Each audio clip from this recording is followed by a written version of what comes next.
रूह ही पढ़ी सकदा है। साईं अखिन जो आयतूं सिर्फ रूह ही पढ़ी सकदा है। मुझे दिल जो कुरान इंसान के हथन फाड़े छे। आसमान के उघाड़े बदन जो दर्द,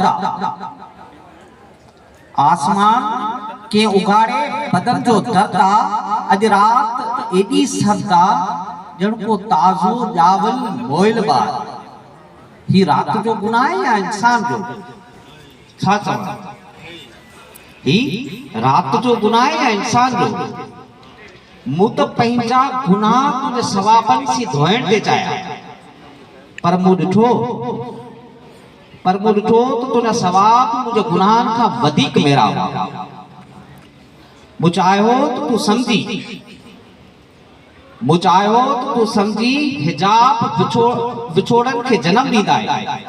मु चाहियो तो तू समझी हिजाब विछोड़न के जन्म ॾींदा आहिनि, पर तू सदाई इन ॻाल्हि ते ज़ोर ॾींदी रहे त दायरे में रहण सां दिल धूड़ खां पाक रहंदी आहे। वाह वाह वाह। प्रकाश तू यो समझी सघी आ, प्रकाश तू यो समझी सघी आ। असां जे दिल के करोड़न टहकन जे बजाय सिर्फ एक लुड़क सां खरीद करे सघे, सिर्फ एक लुड़क सां। तमाम वडी